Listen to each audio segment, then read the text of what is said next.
আসসালামু আলাইকুম ম্যাডাম।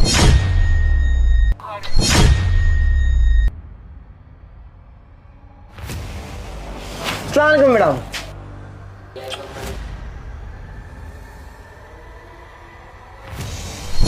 আচ্ছা, এটা তোমার কোন ধরনের অভদ্রতা? আমি গতকালকেও খেয়াল করছি, যখনই আমি অফিসের ভিতরে ঢুকতে লাগি তখনই তুমি আমাকে অসভ্যের মতো ইঙ্গিত দাও, চুমু দাও, চোখ টিপ মারো। কি হচ্ছে এগুলো? কি শুধু ভিডিও দেখলেই হবে? আমাদের নিজস্ব তত্ত্বাবধানে তৈরি অরিজিনাল হলুদ মরিচের গুঁড়ো পেতে আজই যোগাযোগ করুন কৃষক বাড়ি। কেন ম্যাডাম, আপনার কি এটা ভালো লাগেনি? এটা না কোনো মেয়েরই ভালো লাগবে না। আচ্ছা, তোমার কি ঘরে মা বোন নেই? তুমি একটা জিনিস চিন্তা করে দেখো তো, আজকে যদি আমার জায়গায় তোমার বোন থাকতো, তাহলে তোমার বোনকে তুমি জিজ্ঞেস করতে যে তার ভালো লাগছে কিনা? ম্যাডাম, সেম এই কথাটা আমি স্যারকে বোঝানোর চেষ্টা করছি, কিন্তু স্যার বোঝেনি। মানে স্যারকে বোঝানোর চেষ্টা করছো? এসব বলার মানেটা কি? হ্যাঁ ম্যাডাম, আমাদের কোম্পানিতে সহকারী ম্যানেজার পদে যে মেয়েটা চাকরি করে ওটা আমার বোন।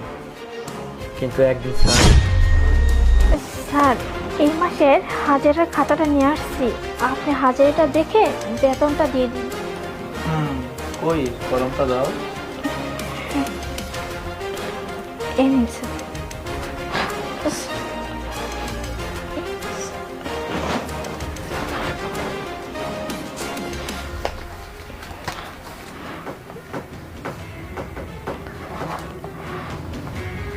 হ্যাঁ স্যার, স্যার কি করছে? স্যার স্যারের না স্যার, স্যার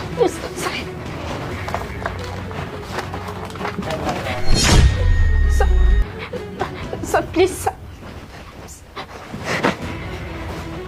স্যার কি করছেন স্যার?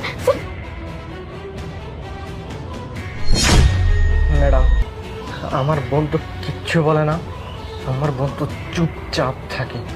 মনে তো চায় একটা লাথি দিয়ে স্যারের ভুঁড়িটা বের করে, কিন্তু ওই যে আমরা গরিব মানুষ, যদি এমনটা করতে যাই তাহলে আমাদের চাকরিটা থাকবে না।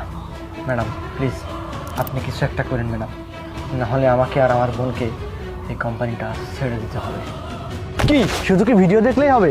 আমাদের নিজস্ব তত্ত্বাবধানে তৈরি হলুদ মরিচের গুঁড়ো নিতে আজই যোগাযোগ করুন কৃষক বাড়িতে। সবে বুঝলাম, কিন্তু তুই আমাকে ডিরেক্টলি কথাটা না বলে এভাবে কেন বললি?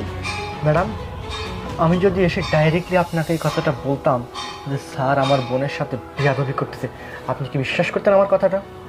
কখনোই না।